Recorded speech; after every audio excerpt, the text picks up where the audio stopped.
parce que vous l'avez souligné, monsieur le chef de centre, l'enjeu pour nos centres de secours, c'est au-delà de notre ressource professionnelle de poursuivre l'effort en termes de recrutement des sapeurs-pompiers volontaires. On va dire que symboliquement, on a engagé un certain nombre d'actions. La première d'entre elles, c'est qu'un officier de sapeur-pompier professionnel, grade de commandant, est particulièrement dédié aux actions de soutien en faveur du volontariat. À ce titre, nous avons instauré cette année l'engagement différencié.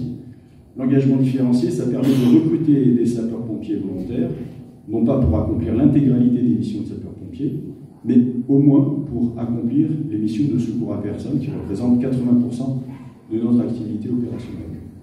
Ça nous permet aussi, et ça c'est important, de nous ouvrir sur un public plus féminin et donc de renforcer nos effectifs. Aujourd'hui, on est aux alentours de 20%.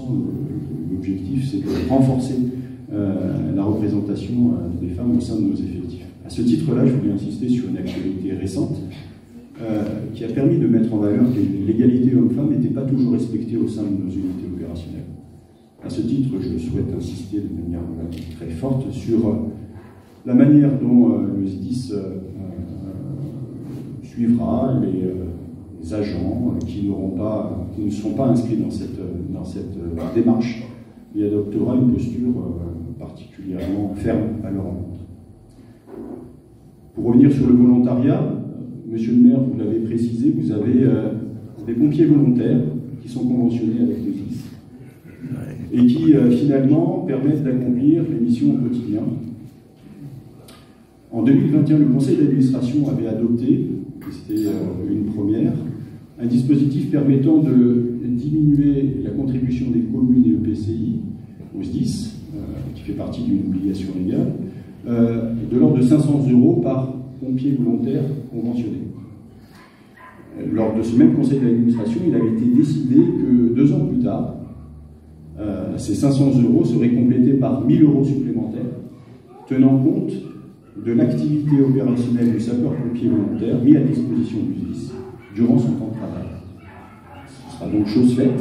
On est en train de travailler sur les contributions communales, et ça veut dire qu'on renforce la reconnaissance des employeurs publics dès lors qu'ils mettent à disposition du SDIS des sapeurs-pompiers volontaires, et ça c'est quelque chose de particulièrement important, et il fallait bien évidemment le souligner. Et au-delà de ça, toujours améliorer les conditions d'engagement de nos sapeurs-pompiers volontaires, l'indemnisation est revalorisée, la LPFR est également améliorée, souligner, ça l'a été aussi par le représentant de l'Union départementale, l'engagement fort, 100 000 €, c'est pas rien, au bénéfice de la complémentaire santé des sapeurs-pompiers volontaires, je le dis, tous les départements ne font pas cet effort-là, donc c'est important de le souligner. Donc voilà, tout ça pour dire que 2023 a été une année particulièrement riche, que 2024 ne fera pas, ne sera pas une exception, en tout cas on va poursuivre dans ce chemin-là. Toujours sur le volontariat, puisque monsieur le préfet nous a mis côté lors du Congrès national des sapeurs-pompiers. Le livre blanc sur le volontariat a été remis à monsieur le ministre de l'Intérieur. Et dès la semaine prochaine, nous nous réunissons en séminaire avec l'ensemble des chefs de centre pour analyser ces 75 propositions et vérifier comment nous pourrions les mettre en œuvre au sein de notre département, avec cette idée pour la fin du premier semestre 2024 d'organiser les premières assises du volontariat du département, ce qui n'a jamais été fait jusqu'à présent, avec cette idée à chaque fois d'essayer de trouver les mesures les mieux adaptées à notre territoire pour renforcer le volontariat au sein de notre corps départemental. Le point qui suivra, c'est la formation. J'en ai parlé, c'est essentiel, la formation dans l'accomplissement d'une mission au quotidien, à la fois vis-à-vis de la victime, vis-à-vis des personnels en termes de sécurité. C'est-à-dire que le plan de formation qui sera réalisé dans le courant du premier semestre 2024 intégrera ces enjeux, et également, puisqu'on en a parlé aussi, les enjeux liés au feu d'espace naturel. On l'a dit tout à l'heure, on part dans le sud-est pour éteindre les feux. Pour autant, les feux du sud-est ne sont pas les feux de notre département.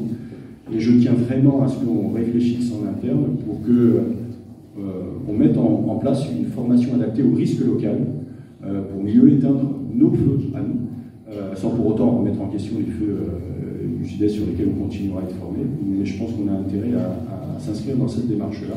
C'est ce qui sera fait dans le courant du premier semestre. Les deux autres objectifs, eh bien évidemment, c'est la réforme de notre règlement intérieur qui n'a pas été réformé depuis un certain nombre d'années, le questionnement sur notre projet d'établissement, il s'achève en fin d'année 2024.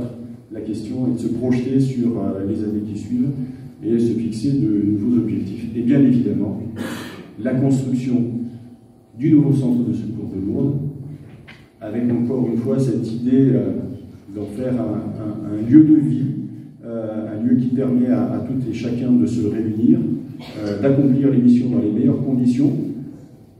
La date d'inauguration, on la décidera tous ensemble, de manière à ce que ça puisse convenir à vous toutes et tous.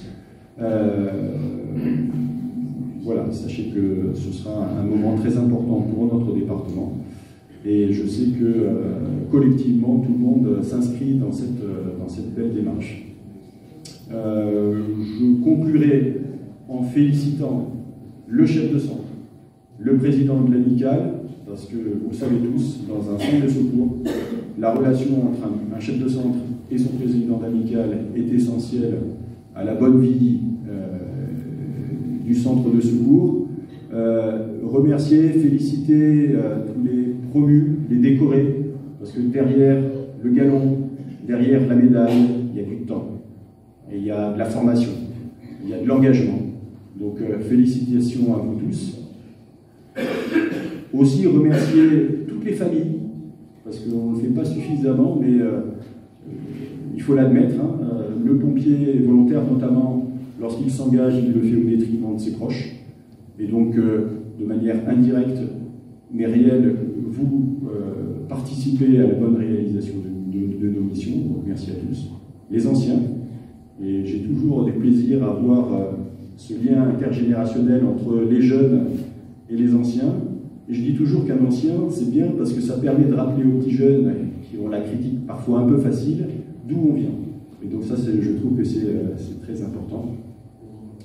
Et puis je voudrais finir sur les valeurs du SDIS, hein, d'engagement, de respect, de compétence, et qui finalement constitue le socle qui nous unit dans l'accomplissement de nos missions au quotidien, toujours en faveur de la victime. Excellente fête de fin d'année de manière anticipée, et surtout excellente fête de Sainte-Barbe.